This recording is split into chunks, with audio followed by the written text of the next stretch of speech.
What's up, everyone, and thank you for joining me on this episode of In the Trenches. Our guest today is a friend of mine, a guitarist who grew up in Orange County, Los Angeles, playing for punk bands like Infectious Grooves, No Use for a Name. And now he lives in Nashville, Tennessee, playing for Kip Moore. Man, the conversation was really fun. He's a great guy, and we learned that we're cut from a similar cloth. But I want to remind y'all, please like, share, and subscribe if you're digging the content. So let's jump right now into it with Dave Nassie.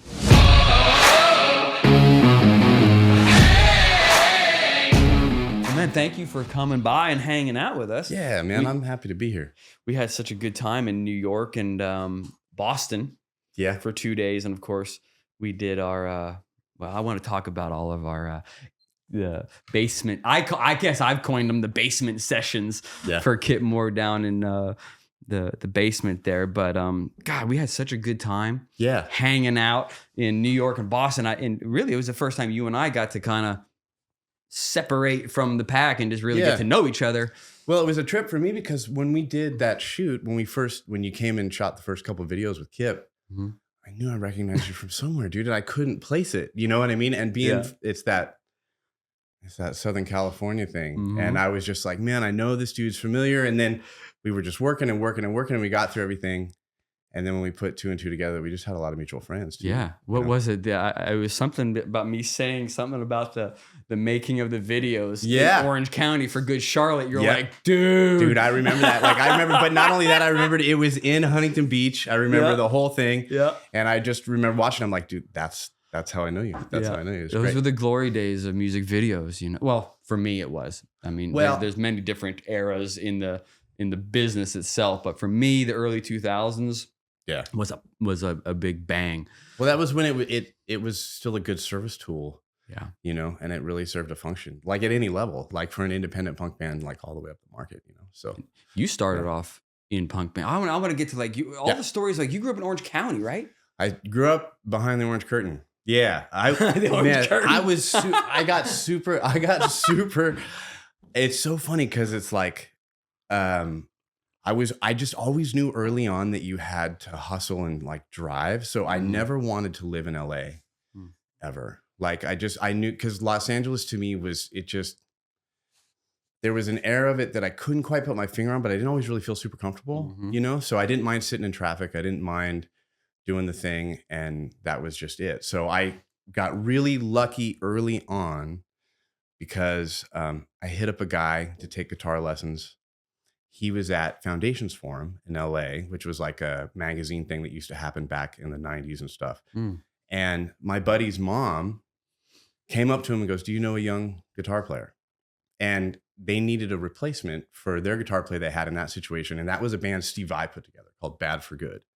So it was just total, man, I feel like everything that's ever happened to me has been like this odd kind of divine intervention thing, you know, for sure. So I mowed a million lawns to take lessons with this guy. I go to take lessons with him. He wants to take lessons with me. He was like, hey, well, I'm doing these clinics, so why don't you do rhythm tracks for me and all this kind of stuff. So I start working with him. I go see B.B. King, get by myself, Greek theater, get totally tore up, come home, get a call at 3 a.m. He's like, hey, the guy that they built the band around, it was like Steve's little prodigy, quit. They need a guitar player. So I went down the next day, and this was like all Interscope stuff. So it was like under the umbrella of Jimmy Iovine and all these kind of things. And so, and Q Prime and what have you. So I had to try out for the band initially. And then, which was like the next morning, next day, Q Prime came down.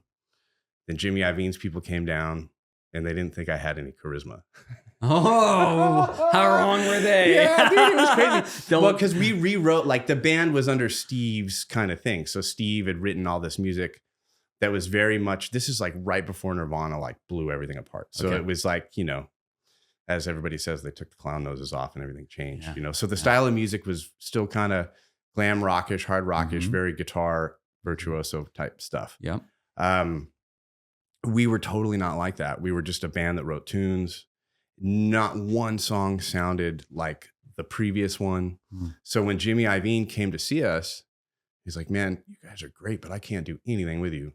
Like, I just can't do anything with you at all. Like, he's like, this is way too eclectic, way too random. He's like, you're a great live band, but you know, they had talked to me about Image, and I was like a cocky 18-year-old and didn't respond well. It was like, which I look back on now, man, and I think like maybe I could have said things differently, you know, because I just was kind of, you know, a little too much bravado at that age or whatever. That's what we have, though. Yeah, so we ended up playing around town a bunch, and so one guy, we played at this place called Hell's Gate on a Wednesday at 8:00. Okay. The guy that is in there is named Eddie Offord. Eddie Offord ended up doing all the 311 records, right? So it's Eddie Offord, some chick at the bar, and we play, and he's like, I want to sign you. I want to get you guys signed. I want to do a demo with you. Kept being really, really persistent, and we could never pull our stuff together because about the time that happened, the drummer Brooks, he was playing in Infectious Grooves, right? And so I was driving him to practice all the time because Brooks didn't get his driver's license until he was 25. Brooks didn't, that's how I got started. My best friend didn't have his driver's license. That's crazy, dude. Infectious Grooves, we're having that. So that was like, but that was really lucky because it was like driving to Brooks to practice. I play in a band with Brooks.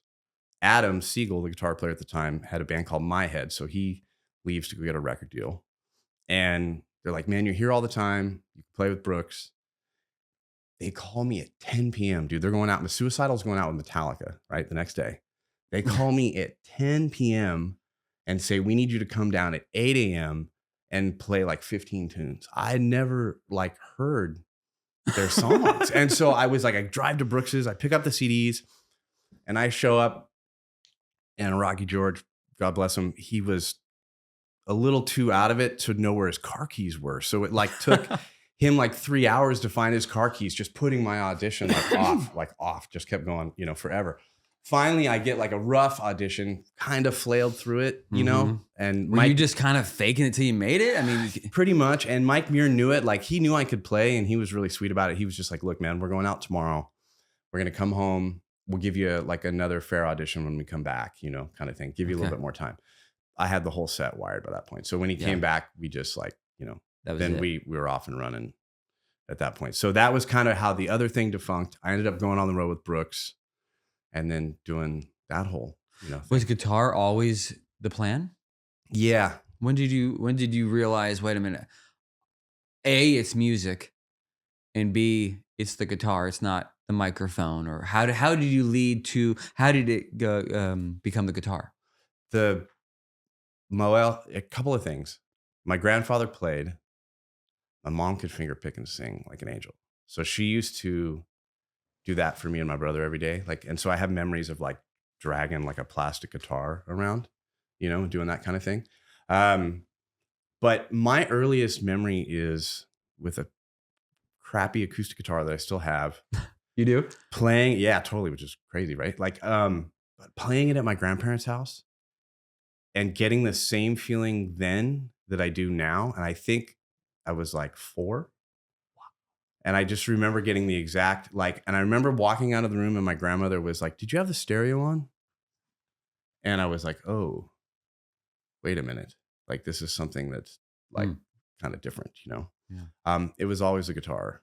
Yeah. Really? It was always the guitar for sure. Was there someone you looked up to early on as far as like guitarists?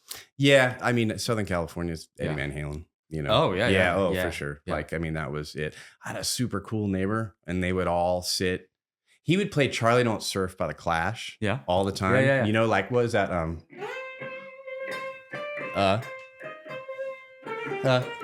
Something like that, right? Yeah, but that's good for the film. First thing I played too. But like it was just like, it was unbelievable. He would sit and play that really, really loud, and I could just hear that zinging down the neighborhood, and it was like Charlie Don't Surf by The Clash. That's all I could think of. And so I would sit outside his window, and I haven't thought about that melody since then, obviously. But yeah, so I'd sit outside his window. He's a teenager trying to get girls and do his thing, and they would be like playing pool and doing the whole thing, and I would just be like, let me in, let me in, let me in, let me in, you know? So they were super cool. Played everything for me. Led Zeppelin, all the good stuff. Wow, that's cool. Took me to see Stevie Ray Vaughan when I was in high school. That was you the were first groomed concert. to be a guitarist, right? I mean, I was just lucky, and I had good neighbors around me.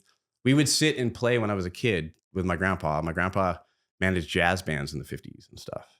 So he would, I would play country tunes with him and he would sing. My grandmother would play piano.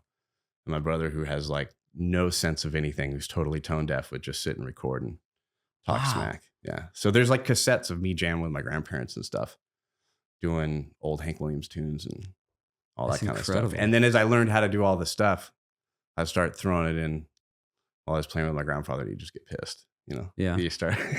Did you, is guitar, I mean, when did you kind of maybe develop a style? Man, I think like that's kind of ongoing. Yeah. You know, because it's like, I think I'm a representative of everything that I like, you know, really, and that's always changing and exploring too. Yeah. I'm the same way with mine. Cause it was like that whole thing of, 10,000 hours, you know? Yeah. I remember being a little kid, like, man, if you do it for 10,000 hours, I was like, man, that's nothing. I was like, I can do 10,000 hours by the time I'm 12. Yeah. You know, like I practiced 8 hours a day for a good 10 years. Some of those were like 12 hours a day. You know, I started teaching at a music school when I was 15. I was just a weird kid that way. Wow. You know, I remember like wanting to go to this music school in town and it was expensive, you know, and my mom, it was hard for my mom to pull it off, divorced parents, whatever. And they gave me like 6 books to do for the whole year. And I did them all in the first week. And that was when I was just like, you know, little things like that pop up, you know, I think like I like to practice. You were saying, you know what I mean? Like I like to do all that stuff. Like, I don't think there's anything, you know, I'm not going to sit here and say anything exceptional about anything other than I just like to practice. Yeah. I like being a fan of it. I like the imagery of it. I mean, that's the stuff that's still so fascinating to me. Like this morning, dude, I get up at like 4 a.m. I start practicing at 4. I'm like, by 7:30, my wife usually gets up, but like I get up in the morning and I'll put on like Chicago radio station 1977. Right. And just like, or look up a bootleg of like a really cool Van Halen concert or something. That's cool. Right. And like, and then you go, oh, Key Largo, Florida. What was the weather like that day? And you look up the weather and then you go, oh, well, what was like, look up Getty images on YouTube of the town around that time. And you just get it in your head, listen to the radio, listen to these bootlegs, listen to this old footage. Cause it was so precious then. Are you, would you consider yourself a nostalgic person? Totally. to a fault, man. Hopeless romantic. Like, absolutely, like totally to a fault. I'm the same way. Like you're living in you know, I get busted for that all the time in the workplace, man. You know what I mean? He'll just be like, man, you're such a softie in that way. But I love it. I love all that stuff. Yeah, but it comes out in your music too, I'm sure. Like when you say, you know, it's visual to you as well. Yeah. That's how do you mean by that? I know what you mean. I think I know because I see things visually. Right. And I'm interpreting sound, you know, to come up with visuals. Is that the same thing for you? Like it's more ethereal and it puts you in a place? I guess it would be a little bit of everything. Like looking at the inside of a Linda Ronstadt record, dude. They're like all on gear. Okay. Like when you're a kid, you're like, what is that? What do I got to do that? What's that thing he has over there? You know what I mean? Just staring at it for hours. Yeah. Just wanting to be a part of it, just smelling the damn record and being like, oh, this is cool. I mean, the first time I went to a concert, I freaked out over seeing the PA system because it was something I'd seen so many photos of for so long, you know? So I believe like, you know, we had Creed mag and we had all these magazines to cream and all these Hit Parader and AP to cut your favorite musicians out and make you know, collages and stuff. It was divorced parents. The one benefit was I got the whole upstairs for my bedroom, you know? So I had all of Niels Lozauer's photos on my wall. And then later on when I got to do a photo shoot with him, I was like, homie, when I was a kid, like it was all of your stuff on my wall. And he was like, okay, come look at this. And he bust out all the negatives of like shoots. Wow. And he'd be like, hey, look at like, just, you know, spend some time looking at these. He used to be able to take him a 6-pack of Mickey's Big Mouth and he'd just drop it off. And he would be like, you want to go through some negatives? That's and cool. he would like, just let you look through all kinds of stuff. Cool. Yeah. Just crazy. But I love that. It's important to be a fan. It's just Yeah. important to be a fan. Yeah, and You I know? mean, it starts off early like that when it's so in your blood at that point because you just dream it, think it, obsess about it. You manifest it. Yes, Yeah, absolutely. And you absolutely. were telling me stories where when you just drive up to practice or just kind of get a couple minutes or whatever with Slash. Yeah. Oh man, Prac- that was like, remember? well, see, that's the other thing that's so cool about it. It's You like put in silly. the work. Yeah, because well, we rehearsed at Mates in LA, and that's the place where everybody used to go. So you would drive up there and you would have Def Leppard in one room and Billy Idol in another room. Slash would be sitting on the wall smoking cigarettes, like classic Slash though, like with the bottle, the whole thing. And this was right post Guns N' Roses, so he had Snake Pit in the room across the way, and Oh, they were okay. like writing riffs that he was hoping were still going to be Guns N' Roses things, I think at the time or whatever. But I mean, I would find myself standing around, you know, like Jerry Cantrell's car with all these dudes just acting like I'm supposed to be there. Totally out of place and just pimple-faced little kid. I mean, watching the OJ trial with Duff McKagan and Steve Jones on the couch Dude. and just watching like Duff go like everyone like a dog every once in a while. Like just no response. And I'm just sitting there thinking it was like just trying to be part of the scene, you know? Yeah. But I would drive up there, we would rehearse. It would take forever to get there because it was like 5 o'clock rehearsals. I lived in Orange County, right? So it'd take me forever to get there. Forever. And then yeah, no shame in it, man. I'd twist one up, wait till everybody leave, and then I'd go park my little white Saturn down the road. And I would like hide out by the dumpster and smoke, and Slash would start practicing when everybody left. And so I would just sit there and listen to him just go to town forever. So it was just really cool to be around it. They were all so sweet and such really nice people to be around, Sure. you know, and in that area. And in that little zone of that rehearsal space, everybody trusted each other. So it was a cool spot to Yeah. be in. What was this rehearsal space? It was called Mates. Where was it? The Sunset? No, it's like off of like 101 in Vineland. Oh, okay. Yeah, kind of up in that way. Mm-hmm.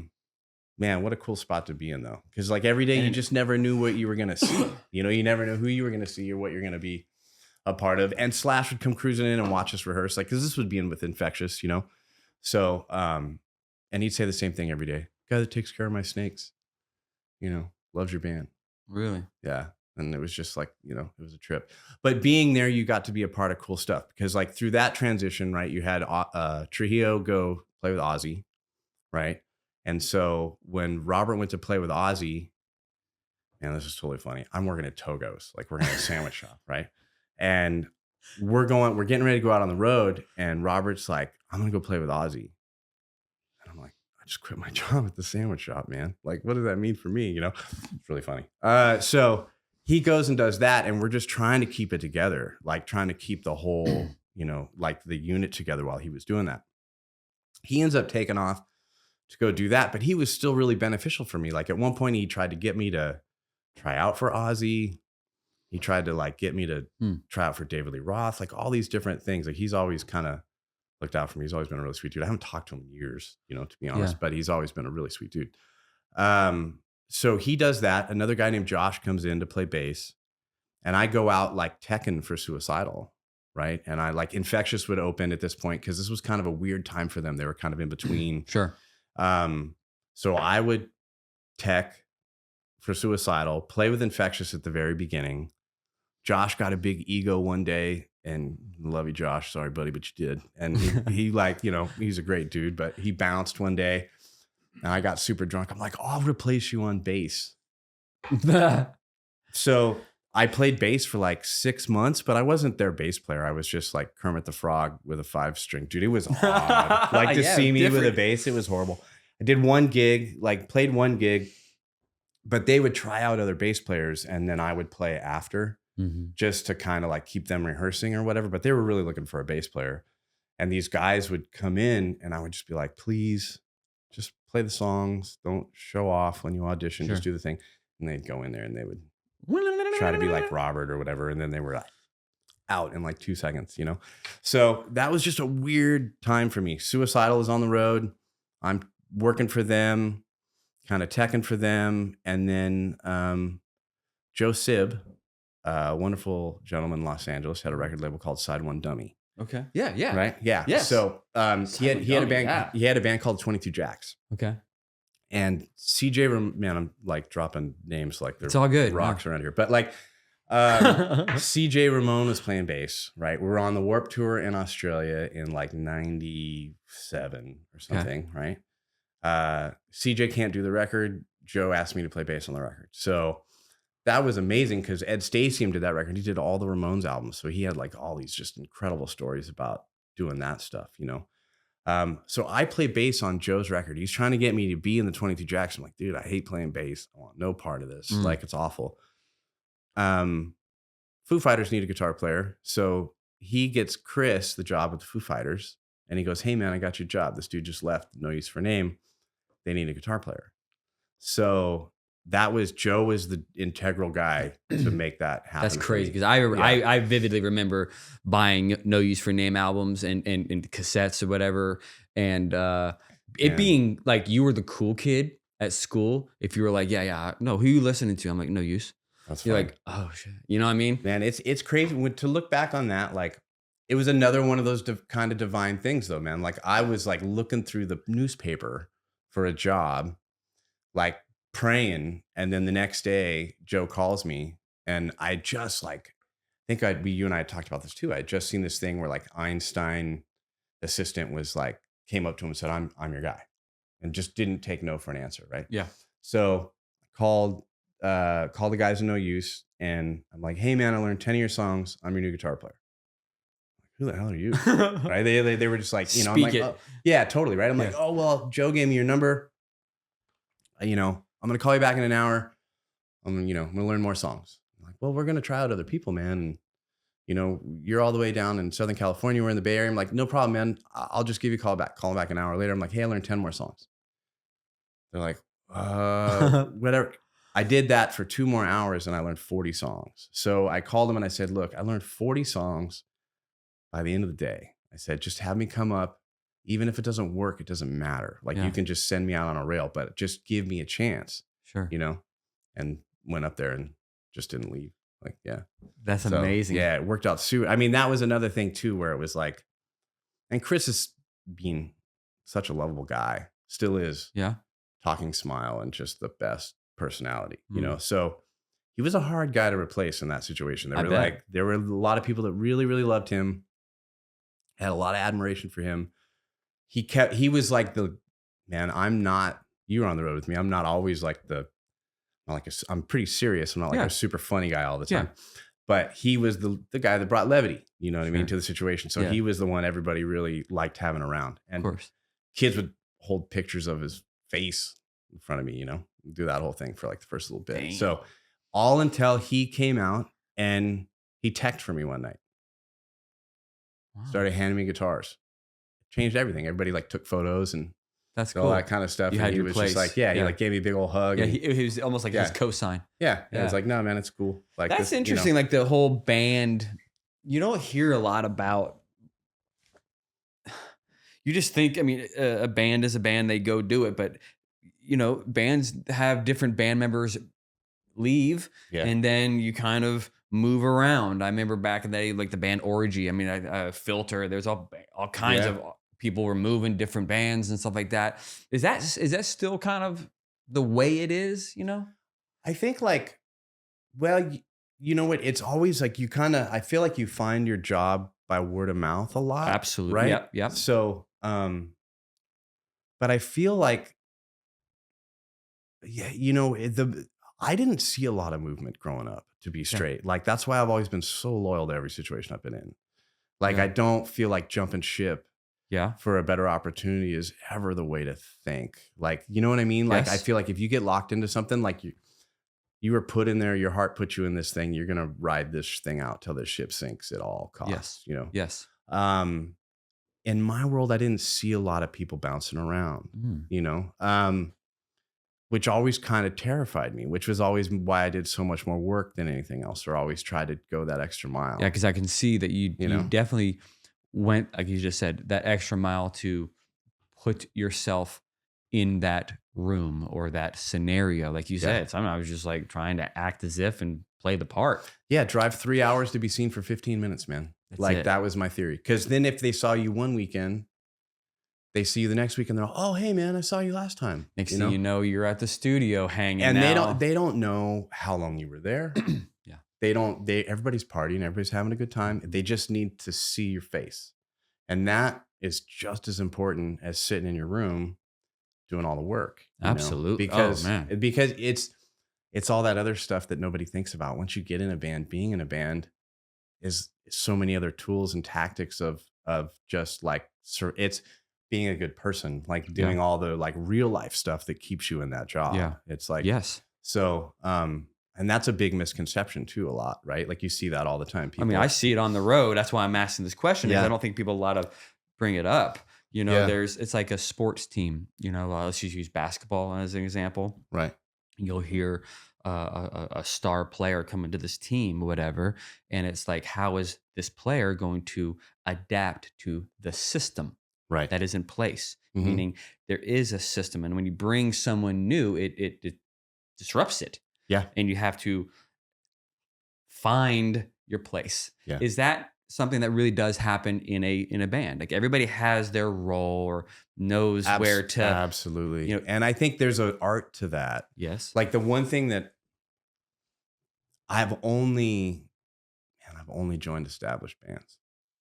Right. Yeah. Like I was in a van and did a lot of that stuff, but I still always joined bands where other people did the work before I got there. Sure. So paying respect to that is the most important thing, because you're treading on crazy stuff. Like these people have done all the work before you got there. Yeah. You don't know anything about their history between the members of their lives or anything at this point. And you're walking in and you could be having a bit of a silver platter, right away. So you never want to get too comfortable too quick. You don't want to do all those things. So it's really important to learn how to navigate that. I think there's an art to that kind of skill. And I think the people that change are the ones that don't figure that out, because they feel like they're owed something. Yeah, they have their guard and they don't want to they don't want to open it and just kind of meld into the situation. Well, just because you learn how to do something doesn't mean you're worthy to be there all the time. Yeah. You know what I mean? Like, absolutely. Yeah. It doesn't, like, just that's the whole thing. Like a lot of times, I mean, if a difference in scene, like, from LA to Nashville is totally different, in the way that people do everything, right? Like the humility, there's more humility in this town. There's absolutely more, because everybody can outplay you. Yes. Like, and everybody can, I mean, it's just the way it is. It's like you go get served and chances are your waitress is going to, hand you your ass. It's like, but that's the way it should be. And I love being in a place like that. So that's, I think that helps you navigate, especially in this town. I think you're hearing you talk. I mean, 'cause we have similar, I moved from San Diego to, I moved from Arizona to LA. No money, no Jeep. When I say no money, lived in a Jeep. Yeah. No roof, no doors, CJ7 kind of thing, Mm-hmm. And it's interesting hearing you talk, because I was the same way. I would go so far out of my way to get on sets, other people's sets, so I can watch them work. And at first I wanted to go on those sets to learn. But what did I get out of it was what you just said, is people start to see you more. Yeah. And next thing you know, you're going, hey, you should stop by the production company and meet the executive producer and see what we can do for you. Yeah. And next I'm getting signed and stuff like that. And there is that, I don't know, you want it so bad. It's assumption of confidence, man. Yes. Like you have to assume the confidence when you have none, or you're in a situation where you have to almost kind of create it and say, this is a space. I'm in this space. I'm supposed to be here. You know what I mean? I'm supposed to be here. And you just kind of fight for it, Yes. That's super important. I mean, a couple of I get a little too heady about things sometimes when it comes to it, I think, but like, the thing that clicked with you when you and I were talking, or with me and you, was the whole thing of like, there's a content edit and there's a creative edit. Yeah, man, that's like a license for life. Like that is a way to live your damn life. You know, and the way that you approach stuff. And I think that it's kind of, you just don't want to lose touch of that while you're in the hunt. And I still have that grind. I don't think I'm ever going to lose it. Right. I'm still the underdog. I'm still the guy sleeping in that Jeep in my mind. Yeah. I still Keeps you hungry. hungry. And Hardy said it a while back. It's like, it's good to have a little chip on your shoulder. You know, it's like it drives you.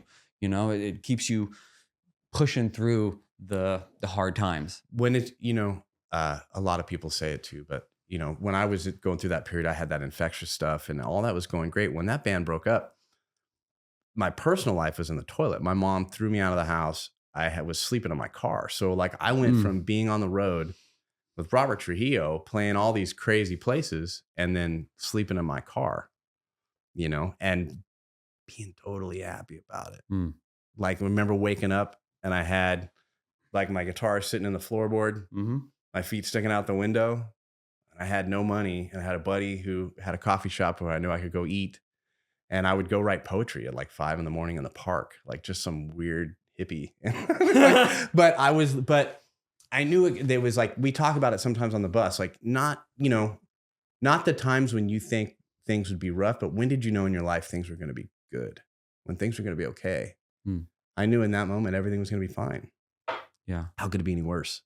Sleeping in my car, had True. nothing. Rock bottom. And I was so happy in that moment because I knew it was just going to go forward somehow. You know? That's great. So, did you keep that positive attitude through that? I did, but life don't always work that way. No. You like to think you do, but you don't. All these years, would you consider yourself more of a that's good lead in, a technical or a feel? Because I've seen you on that dang stage, and there's a shit ton of feel. Thanks, man.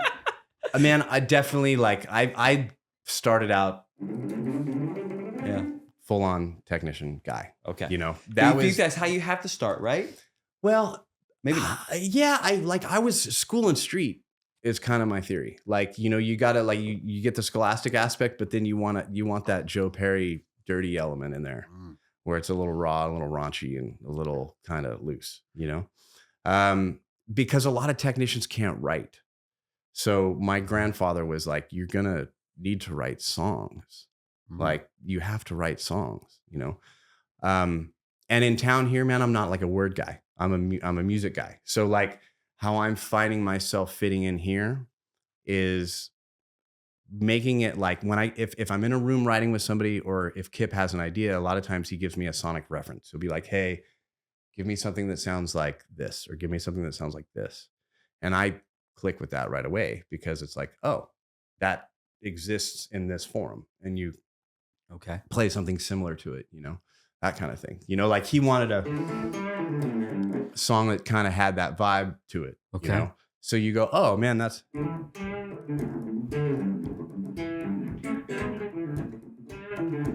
you just kind of like get through the door. Doesn't have to be it. Okay. Just kick it off, man. Get it going. Build the plane midair. Get it going. Yeah. Where your feelings gonna be. Like just kind of get things moving in that way. So being a technician turned me into a writer over time. I can see that. You kind of have to be, don't you? Yeah. But I really feel like just now I got to the place where I feel like I'm starting from scratch. I feel like I'm starting over. Is it like a reinvigoration? Yeah, totally. Because all the little technical crap I've been working on my whole life has finally kind of come together. You know what I mean? Like, because like everybody has a thing. Like certain players do that. Certain players, do all that kind of stuff. And like certain people pick things certain ways. Certain people bend things certain way. And when you just kind of like actors studying a role kind of thing, and you get in there, but I took a long time doing it. So like I was always told if you play in a band, they should only think that's what band you play in. So if I was in a blues band, which I had a little blues thing I was doing, we were opening for like BB King and doing all this stuff, the little piano prodigy chick. That's all they thought I did. They never heard me play metal. They never heard me play rock. They never heard me play punk. They only thought I was in a blues band. All vice versa. Like nobody from any other situation ever came to see anything else, Okay. So it was always kind of like, just keep it separate, and they should only know you for doing that thing. So I got into each style like for a long period of time. Is it kind of like you would, I wouldn't use the word master, but get comfortable in different styles. So therefore almost like Yeah, enough can to where you can fake it and work it. Pull from different things, right? Yeah, and if you were in a situation where you had to use it, you could, and that kind of thing. So stylistically, like I I really am a fan of blues playing. I love the technical players, but these days now that it's been a long time, I'm just lucky enough to still keep doing it. Yeah. I feel like now it's time to write. So what brought you here to Nashville? That's the question. Man, well, it's funny because I was done. I was teaching out in California, working for Fender, doing the Fender Play thing that they have, right? Designing that or whatever. Okay. And I was like, I don't want to do any of this anymore or whatever. And then I started playing in a cover band out there in California while I was teaching. And I was like, man, it'd be kind of cool to try doing something totally different. So played a metal festival, my last show with this band called Throwdown in Europe. I took my gear and I threw it into the crowd. And I said, I don't want this anymore. Like my guitars, everything, threw it into the crowd. And like went home with, it was awesome, dude. Went home with nothing. Like just went home with a backpack. Right? Threw it, like, much to the chagrin of the security, threw everything into the crowd, quit the band, said, I don't want to do this anymore. Started taking lessons with guys that were in town here from California. Did that for a couple of years. And then I was supposed to go on a cruise with this band and play. And that voice inside got loud again and said, you can't go. You can't go. And I never. What was it that you were fighting or burnt out on? Well, in California, I got really into teaching and I loved doing that. And I still love teaching. I always kind of actually feel like that's my main job, you know? But I was playing with somebody and it just, that voice in me got really loud and it was like, you can't go. You cannot go do this thing tomorrow. So I called the guy on the phone and I said, hey man, you got another guitar player tomorrow, right? And he's like, yeah. I said, well, man, I'm gonna screw you. I ain't going. And he's like, wait, I need you. I'm like, yes, you do. I'm really sorry, but I'm not gonna go. And he was like, why are you going, man? I'm like, I don't know. Just this thing's telling me. I'm gonna be real verbal about it and tell you, like, right now, like, I think I'm doing the right thing. Not for you, but for me. That's great. Next morning, I got the call from Kip. Crazy. How did that come? That guy that makes our amps or made some of our amps, Joe Morgan, like knew Dave when Dave left. I got the call. So, and you know what's really funny is like, and Kip, if you see this, I'm sorry, buddy, but sometimes you're a little, like, he called me back right away. Like, yeah. You know what I mean? Yeah. I was like, it was totally great. He was like, man, I'm going to call you, you know, and we ended up talking. He called me on a Friday. He's like, I'll touch base with you on Monday. By Monday, I learned like 35 songs or something. That's crazy. And I was like, dude, I learned your set. And so he was just more worried about coming out here and it not gelling. He was like, I would hate for you to come out here on my, you know, for me. And then we didn't get along. Back to didn't that work system. out. Yeah, back into that whole thing. And that was just when I was like, man, it's not for you to say that. It's like, it's for me to take that chance. And it's all good, dude. Like, you know, you're being open about it. So yeah, whatever. And it totally worked. And so I came out here for 7 months. I didn't tell, more like a year. I didn't tell anybody that was here. I slept on my buddy's couch. My wife stayed out in California until we knew everything was going to be cool. Oh. And then she came out. But we waited like a good 6-7 months. Crazy. Yeah. That's great. Yeah. And do you have a favorite song that you perform nowadays? I want to go into that stuff because I've been torn man? Like, with you. I'll say like, I love, he's got like, man, for some reason, Red, White, Blue Jeans sticking out in my head right now. Yeah. But there's so many, from even just She's Mine when you're just holding down simple stuff, but I get to lock in with the drummer and just be in the moment, you know? Yeah. And he's so good about letting us all have our own little self-esteem parades. And absolutely. You know what I love about you guys, and specifically him in that before going on, he's writing the set list. You know, he's making that's the most nerve-wracking. Yeah, you don't know what's going to be played. He's like crossing out things like, dude, I don't feel that song tonight. That's cool, but sometimes it's not that cool because you're just like, you don't see it till he puts it down. Yeah. And then you're like, I haven't played that in like 3 years. And you got that. I mean, and you got that list 20 minutes before going on. Yeah. Yeah. That's amazing. Yeah. And with all these songs coming out on this new record, like that's what we've been just doing homework on. It's another 23 songs that he's going to play 5 different ways every song. Sure. You know what I mean? So he always keeps us guessing, and it's awesome. He does, because I enjoy the I enjoy sound checks with you guys because there's so much going on. It's not just it's reworking things, and hey, I think like last night it could have gone off better if you maybe did a gun, gun, gun, you know. And I'm like, oh, dude, he'll put you on the spot. Yeah. Like it's a tune that like there's a tune on the new record that I wrote.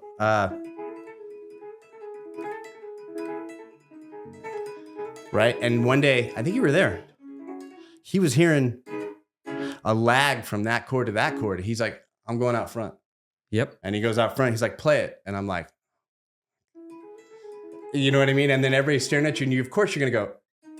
And he's like, no, man, come on. And you're just, you know. I shot video of that, actually. Yeah. I know that exact moment. I know exactly. Man, it's like, I'm more nervous for sound check than a show any day of the week, you know, because he is, but it's great because if there's one thing that I love, there's a lot of things you love about it. The thing that I love the most is when the uncomfortable becomes comfortable. Sure. And it's like at the first couple of days of the tour, you want to light yourself on fire. But then like by day 4, you're like, bring it. Like, what do you got? I got, okay, cool. Bring it. You know, let's try to work this out, you know. And then you look at the footage and you see it like we are kind of intense, I think, sometimes, but in a real healthy way. Like we're all supportive of each other.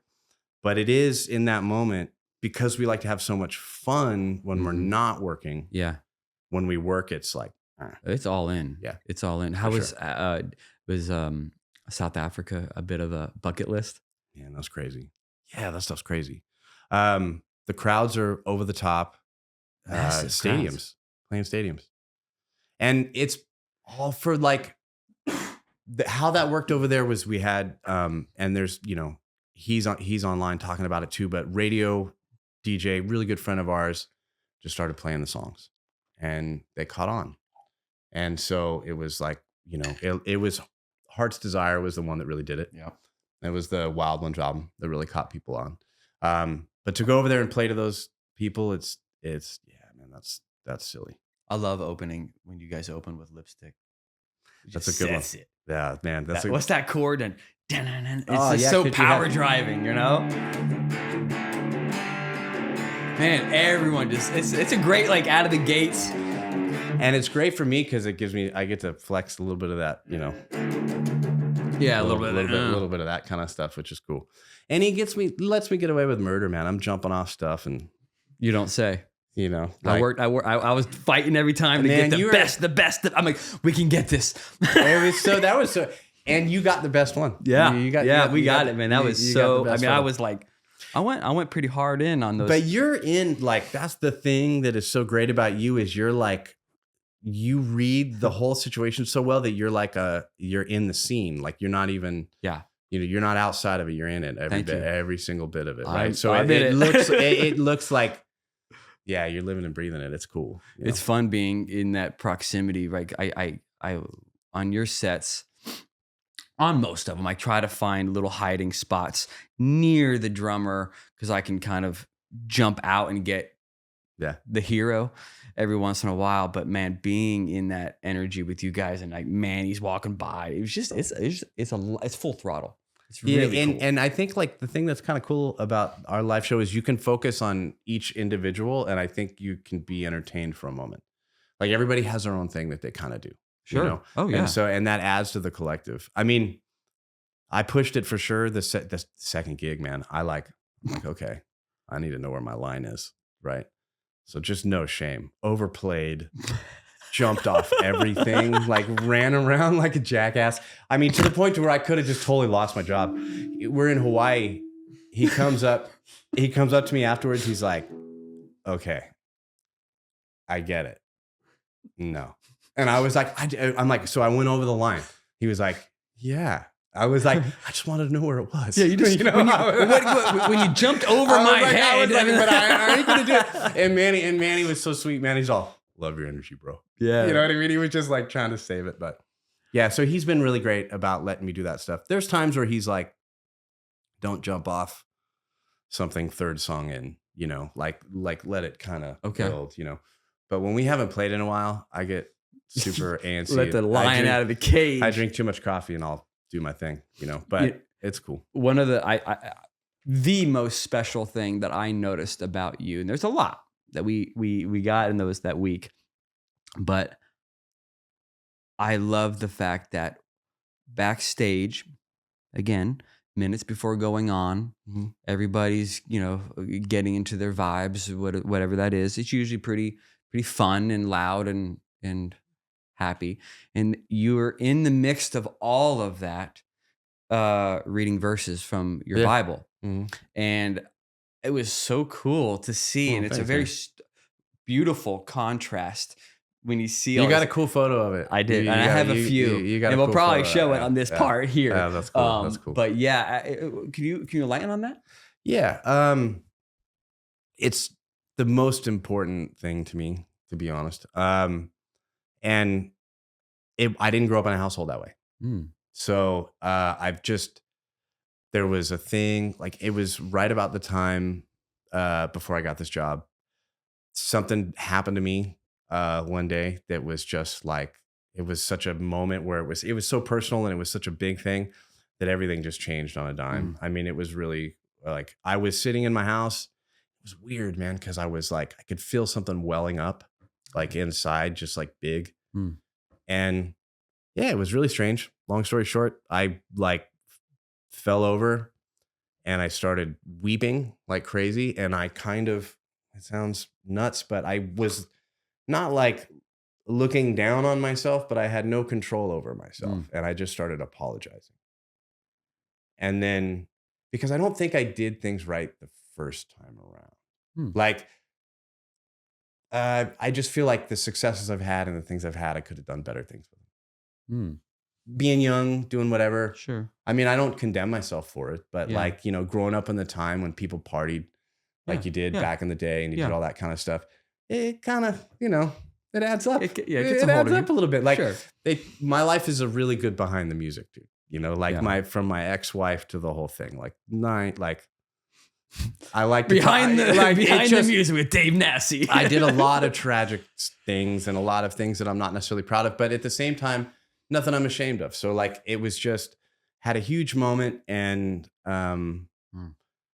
powerful. Yeah. And my goal, like I've never wanted to just play like when I was a kid, you don't know. And you're like, I'm going to get rich someday and I'm going to help the homeless people, or I'm going to get rich someday and I'm going to do this, or I'm going to, it was always using this for another purpose. Like I always know it was never to serve myself. And so as I've gotten older, I want to use all these opportunities to ultimately just get in front of people and talk about that in the way that it relates to me. Amazing. Because right now we got to play. Yeah. Well, I mean, because the thing is it's like, it's such a touchy topic for people at times, but I think that like, it never hurts to look deeper and ask for help. Absolutely. And, for me in my life, it's been the absolute best thing. And I don't think things really got good until I gave it all back. Yeah. You know what I mean? Like when you finally go, hey, look, I didn't do any of this. Yeah. This was all from something else. This all came from somewhere else. So I'm going to give this back to you and honor you with this. Please help me do something right with it this time around. And now I feel like I'm getting a chance to do that, You are. where I have like better attitude about it. I don't think Kip, the successes with Kip have far succeeded any of the other successes of the other band, even though the other bands have done crazy stuff. Yeah. But you only get one time to do these really great things. And I want to do it right the first time. That's all. That's beautiful, man. You know what I mean? Is there a specific verse or that you try to gravitate towards that, or is it different? To be honest, these days it's casting down all imaginations and everything that exalted itself on high against the knowledge of God and bringing into captivity every thought into the obedience of Christ. I beat myself up all the time. We all do. Yeah. Everybody's insecure. Everybody, like, why I'm such a technician is so that way when I'm so insecure with myself, I play it anyways. You know what I mean? Muscle memory defies all that BS. It's like, so for me, when I was like, I used to pride myself on trying to beat myself down because that was the way I grew up, like in a tough kind of situation at home where it was relate like, to that. I would be on stage and I'd be like, oh no, fuck this up. people are looking at you. Don't fuck this up. And I thrived on the pressure that Are I would you put also, on myself. is that, because I am, is that a part of being a perfectionist? Yeah, totally. I don't Yeah. believe in mistakes. Yes. I like, if I make it, like, Yes. if the guys in the band are so much cooler about it than I am. If I make a mistake, I will light myself on fire. Like, I won't, like, and they'll know about it too. You and I are like, cut from the same shit. And there will be like, they're just like, dude. Like, so one of the shows you were at, we did Lipstick, right? Yep. And then we had Faith When I Fall right after. Okay. Yeah. Right? I haven't made a lot of mistakes, but I clammed that night because what happened was like, I didn't rehearse transition in my head. Both those songs are kind of similar. They both start with a drum beat, right? At the time, you can't anticipate what's going to happen. At the time that we went from one song to another, I forget where we were at when we did this, Hank's rig went down. Hank's like, oh, my stuff ain't working. And I'm like, oh! Like, you know, and it wasn't his fault. Like, Wiggs played the song. I had time to do it, but it threw me off. You know what I mean? And to where I was like, I'm out. I don't know what's going on. I'm out. Kip started singing. It's like the second song. We have 30 something songs. Yeah, So I'm just beating myself up the whole show. You piece of, you know, like on trying the third song. Yeah, just you didn't trying forget to get about out the of it. 12th. And I go up to him right after, like, dude, I'm so sorry. He's like, I don't give a shit. That was the What are you- greatest show we ever had. That was amazing. And I was just like, you know what I mean? Yeah. Like, let that be a lesson to you too. It's Sure. like, but yeah, I'm Is like, Kip more feel on a show, or does he get technical? Probably a little bit of during both. during the show, he's just like light it on fire rage. Like, he doesn't like, he, you know, Yeah. within reason. Yes, but be a like, professional, know your that's parts. but that's the best part about being a live band. And like, we don't have any tracks and we don't have any of that stuff. So it's like, we switch it on the fly. If a mistake happens, he gets a little bit fired up sometimes to try to call us out about things we haven't played in a while, you know? So it's like, he gives us leeway, you know? But yeah, I'm absolutely hard on myself. I don't, Do you remember the show at New York, the most recent one where the lights went out? yeah. I freaked the fuck out. I went the one time. I do stage work, but Yeah. I wanted to come out. The crowd was going ape shit, so I wanted to get front of house, go where the front of house is, and I've never broken an egg to make an omelet. Let's put it that way. And I'm sitting there walking it's loud, it's dark, and I just kind of I want to get low so I get all the hands. I got the shot, Yeah. but I just I'm looking around. I lean in just when I put my elbow on a safe table. Boom! Lights went out. I'm like, oh, shit! I thought it was 1,000% me. Oh, the man. lights didn't go out until I showed up and got there, and then, but it was the crowd was so They're just pushing ruckus, up. Yeah. ruckusy. They were pushing back on the barricade into the mixing board, man. and it cut something like that. You know, have you ever had any like real? Oh man, Like pedals not working or something? I've had That so would many fuck good you ones. up. So many good ones happen. What's my favorite one? The best was, oh man, Bleeding Through. We're opening for Machine Head, and we're in Europe in like an arena, and that's like, they don't want to see you in Europe if you're opening for Machine Head. It's just they want to see Machine Head. They're just Machine Head, like chanting the whole time. So Brandon goes out on the Ego Riser. And it's one of those stupid breakdowns, you know, where it's like, and it's just me and him. And he's like, oh, but I go like, it's like top first song. And I go out for the, and my amp just blows up. And he's out on the catwalk. And this is all I see. This is so brilliant. I hope I can paint this picture so good. Imagine like you see the silhouette of the singer. You see it's just dark. And you see a guy flick a cigarette from like 10 feet. Hits him dead in the chest and goes, you asshole. Like right as it hits him in the chest and it just hits the ground. He looked like so defeated so fast in that moment. Like everything just rained because he was embarrassed in front of a lot of people. So he turns around and he starts screaming at me and I'm in hysterics. I'm like, that's the funniest thing I've ever seen. Like, you know, I mean, the singer is just dying. That one was really good. Amp blew up, I guess, in that case. I flipped my amp on standby with Infectious once. That was pretty awesome for the encore. Have you ever not finish? Oh, basically like Robert Trujillo goes out and he's being Robert Trujillo and then the band stops and I'm supposed to do the thing. And I had my amp on standby, and it was like Poltergeist, dude, that scene in the hallway where it's, Yeah. you know? So you have, those moments are always good. Have you ever not? Okay. For example, Boston, first night. I go from I'm feeling it too. I'm in it. Like the music's doing this thing to me.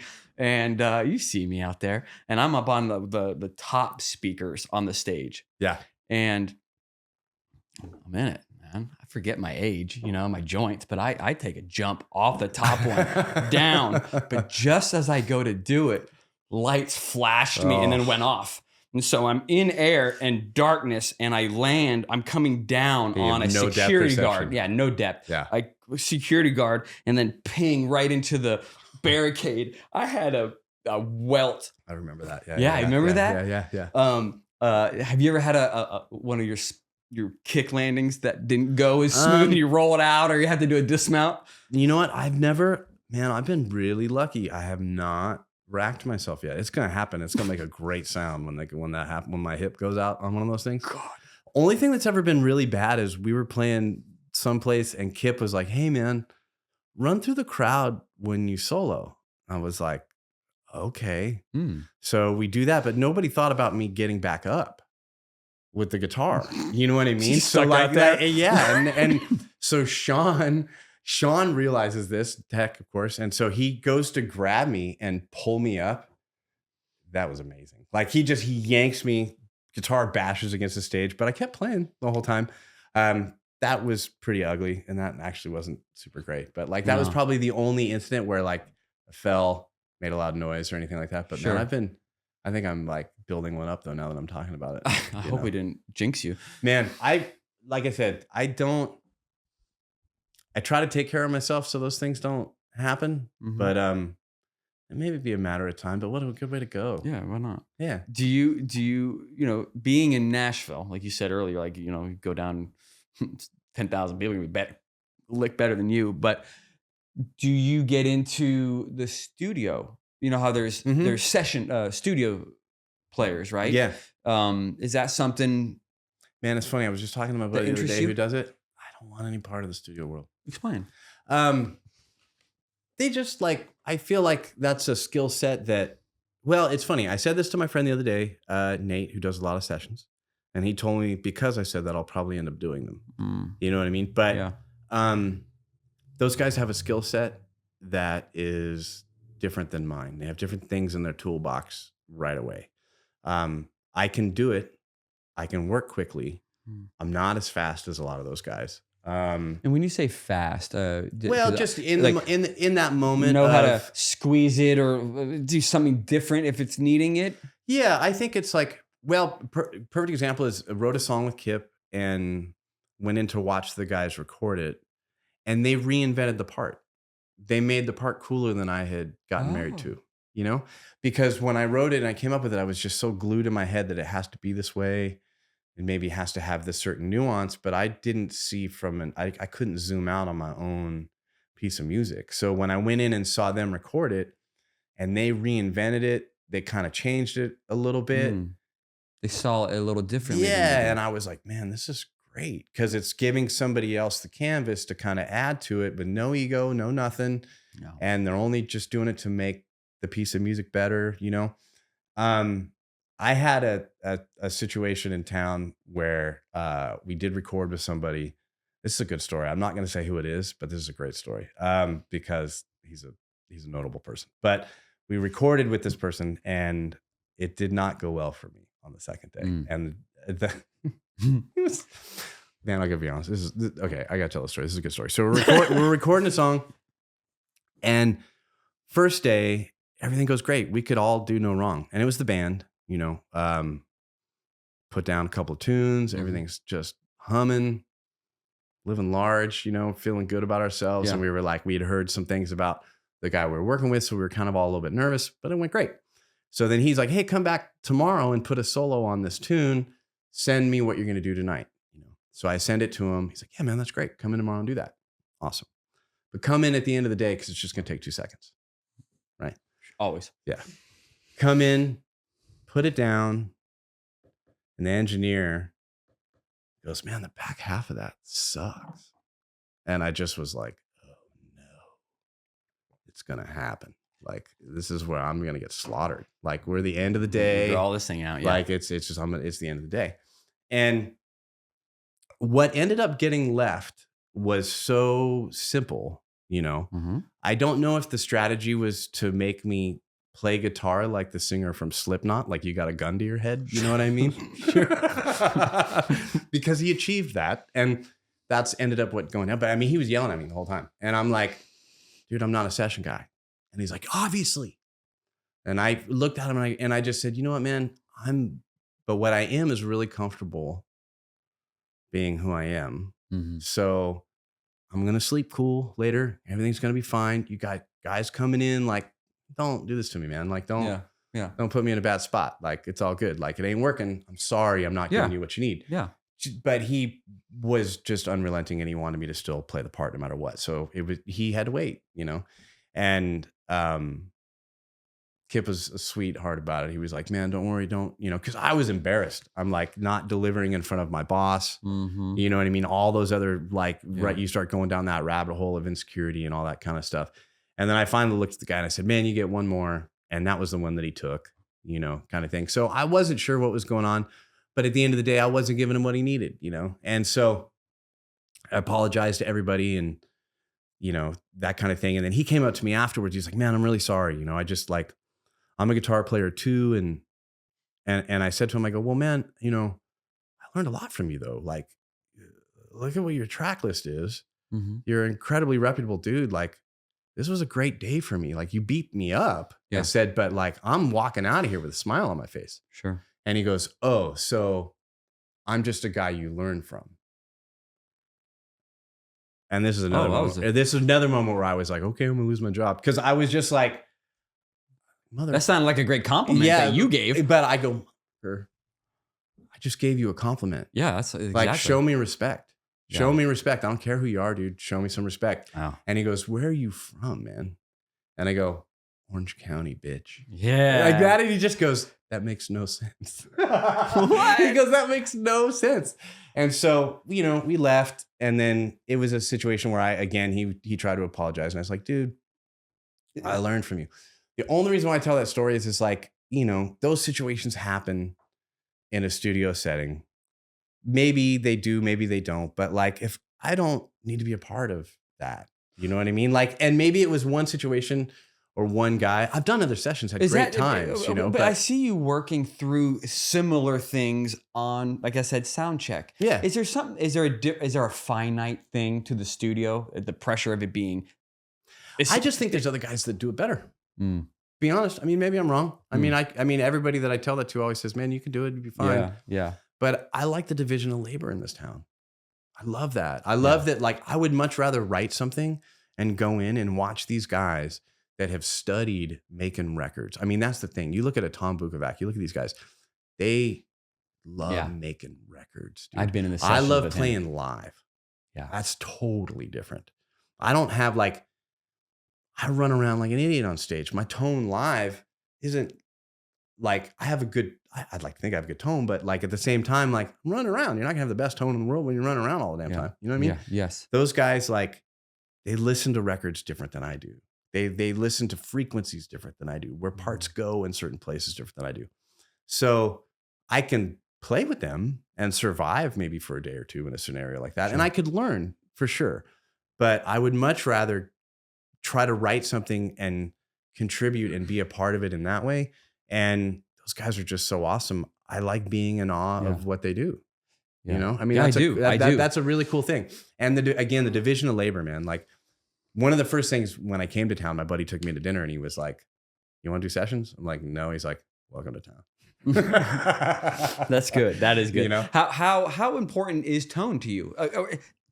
Is tone everything? I hear it all the time. It is. Yeah, it absolutely is. Intent. You know, your intention is your tone is everything. Is that a signature? Is that? I know it. If you were to put Alice in Chains, you put anything on, I don't need a vocal, nothing. I'm like, that's this. I can tell a band sometimes, mostly I think by it's a guitar tone. Because I think when you become comfortable with yourself, you have, you're searching within yourself to find your, your voice on what what you you do. like. Yeah, and what And you you like. got to go through the bad or the Yeah. things that you don't like to get to what you do like. But you have to also, you have to be stylistically correct. You have to be stylistically correct. Like in my situation, Kip tells me I get nervous, man, because he'll be like, dude, starting to sound like 1987 over there, because that's what I love. I Yeah. love make it sound like an old Guns N' Roses show from like 1986, and I'm excited. Raunchy. Yeah, totally. Yeah. So I gotta, if it gets a little hairy, I gotta dial it back. But I'm always like, pushing for it too. Is one thing that for a guitarist that always baffles me is the guitar solo. Mm-hmm. What goes into determining a guitar solo? Oh, How man, long? That's a good question. That's a good question. Man, if in the very beginning stages, a lot of times it's whatever you've rehearsed, right? Like people get into this thing of like, oh, I learned how to do some fancy things, try to throw it in. A lot of times that doesn't really obviously work. It doesn't cater to the tune. You want to play the song on guitar. You don't want to play guitar on the song, right? So I think now when you get older, it's melody, it's phrasing, it's trying to make it's a song within a song, right? Like that's what people used to always talk about. Think about those old Randy Rhoads solos and stuff like that. Those are like musical pieces within songs, and they have to be that way, I think what goes into it is a little it's a little break in the current piece of music that enhances what's going on, maybe takes your mind somewhere else for a second, but has so much melody that it never loses sight of what the true intention of the song is. And if you can live in that space, then it's appropriate, I feel like. So there's never a right or a wrong, of course. Yeah, because but for all the stuff, for all the years that I've spent learning how to do this stuff, I don't think we ever really put a lot of solos, too many in our songs. Like South.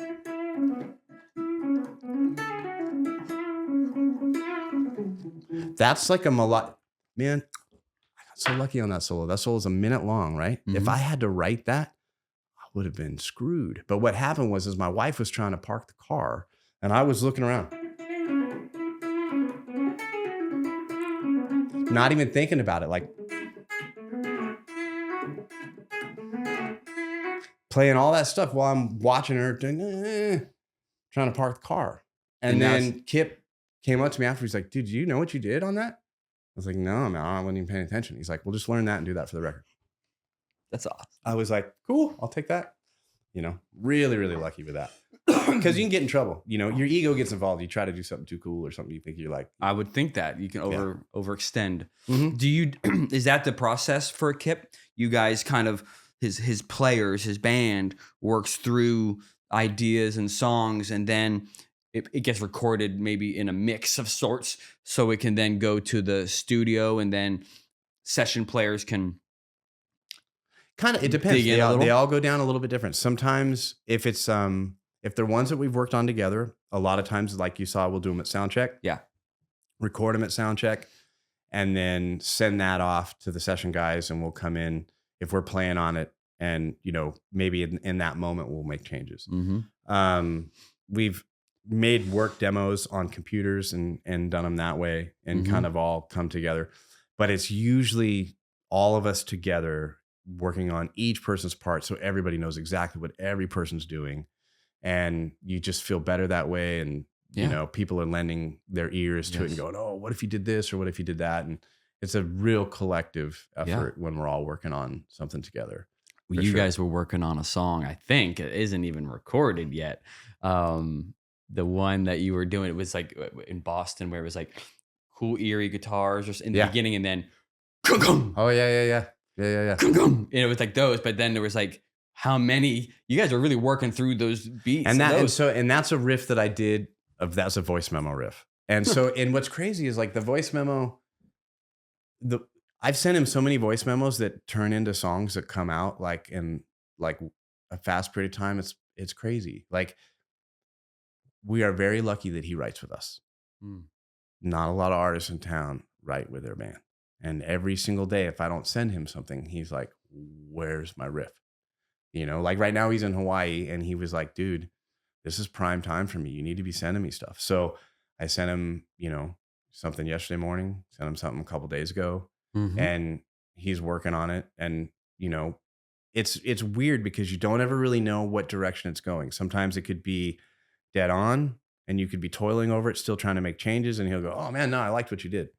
Or he'll just keep hitting you back and you work on it. I've had days where we've done 14 demos in one day. Whoa. Not in the same room though either. Yeah, no, just back and forth, sending him tough. to him. And then at like midnight, he's like, I go back to the first thing, Yep. that kind of deal. Had things like that happen. But if it's a voice memo that I send him that is like a minute long with 3 parts and he loves it, those things happen really quick because he'll write to him. He'll go, he went and met with a producer from a voice memo and the producer learned what I did and they turned it into a track and it's a recorded song and it's going to be on the next record. Like, so that's such little effort on my part. I just sent him something at 6:30 in the morning. 2 days later, he's like, dude, we're turning it into a song. So we're crazy to not do that. And it goes to the other guys too, right? Everybody. Yeah. Where does it start?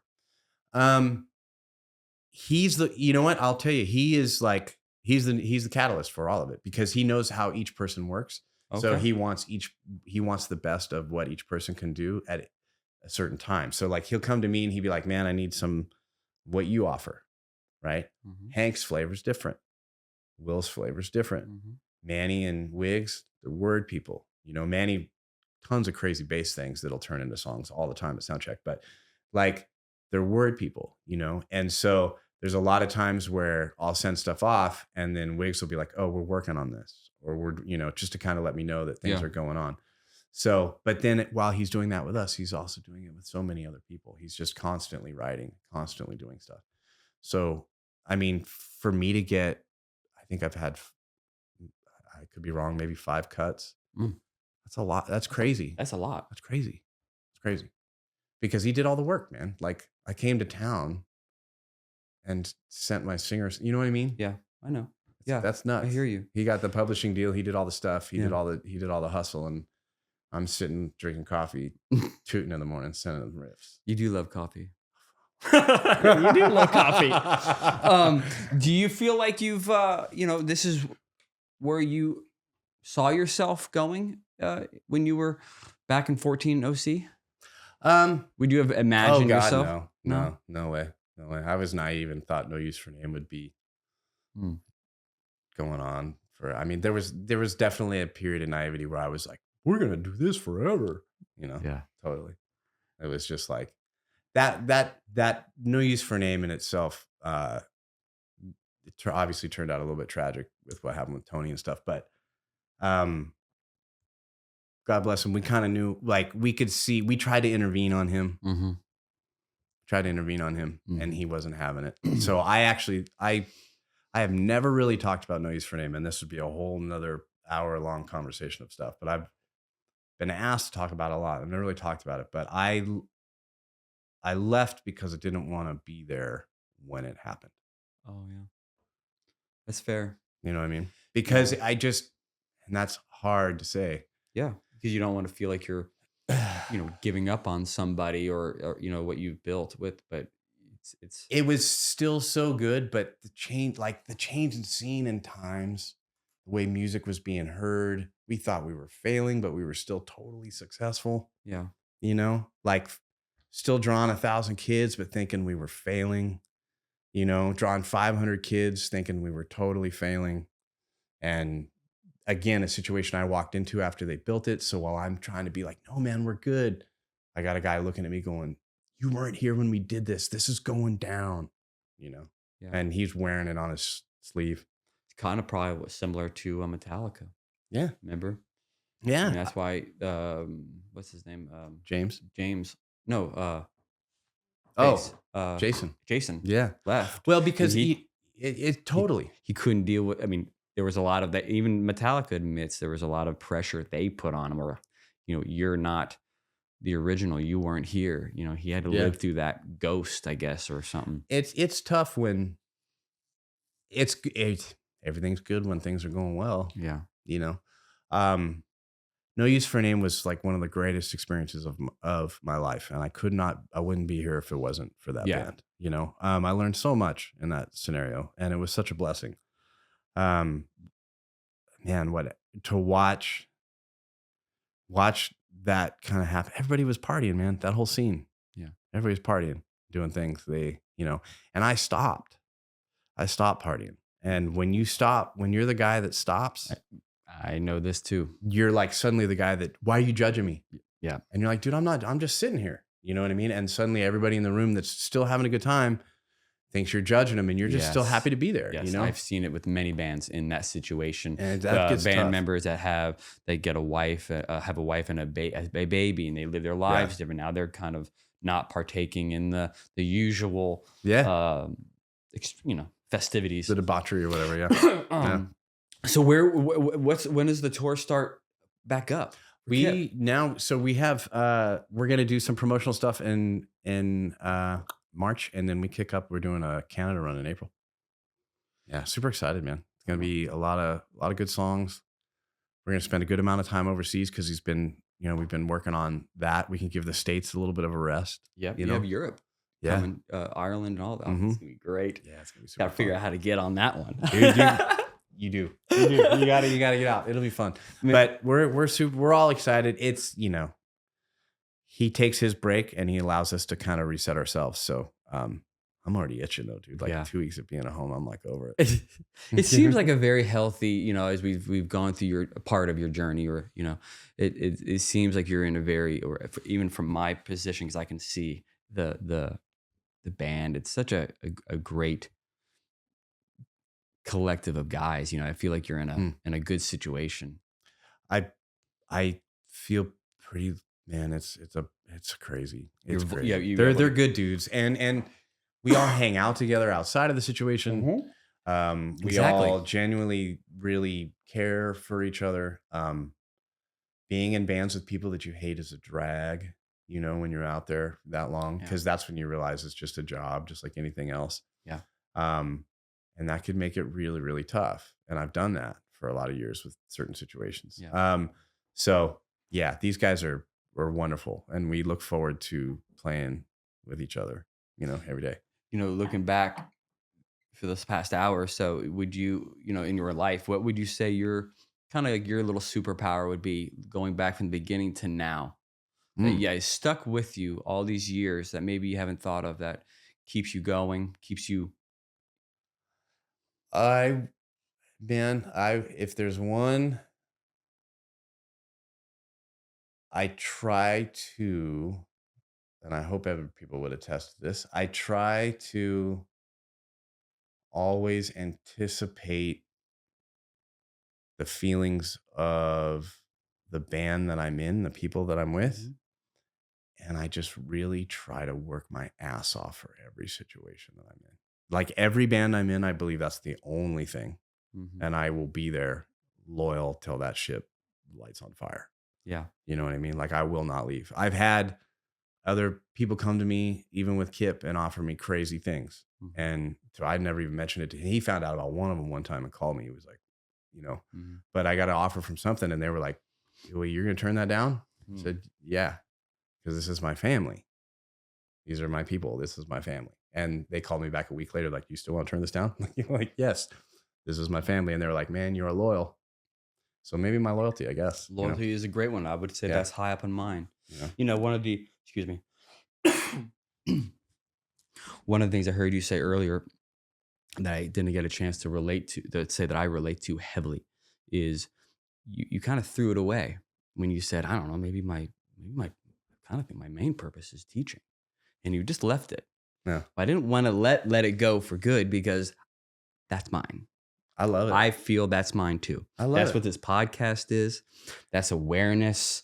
That's all the experiences I've been through, similar to yours, different lanes, but very similar. I could say we were cut from the similar cloth. Oh man, totally. And yeah, that's the best thing. I mean, like, you want to leave teaching. You want to impart it on somebody else. Yeah, it feeds your habit in a healthy way. Yes, right. Like, it keeps you always learning. You will never, if you are ever in a place where you feel like you are not learning, you are in trouble. Yeah. And teaching the most man, I was teaching a 9-year-old kid the other day, and I showed him something, and the way he fingered it on the guitar, I was like, I would have never thought of that. Hmm. You know what I mean? I do. And it's just, you're like, I do. man, that's cool. Beautiful. It's amazing. Yeah. I mean, the guys in the band, I was on the road when they were in diapers. Yeah. You know what I mean? Yeah. Like, it's totally true. True, Like yeah. Will and some of those guys, they were very young, maybe not quite diapers, but they were very young. And I'm learning from Will. Yeah. You know, like I was already on the road before he knew he wanted to do this. And he's showing me things every day I don't know. And he's the glue that holds our band together, and I rely on him. It's amazing. It's awesome. It's amazing. That's awesome. Dude, I have had the best time. I knew we would. Oh, thanks, man. This has been a blast. I love that you brought the Yeah. guitar, got a little picking man. in. You know, like I said, it's a security blanket for me. Even if I didn't even use it, just holding it makes me feel more comfortable. Oh, it's amazing. And I definitely want to do a part 2 sometime, man. You are Man, an amazing buddy. guy. Thanks, dude. And thank you again for coming out here. It's awesome. Pleasure, man. Appreciate it.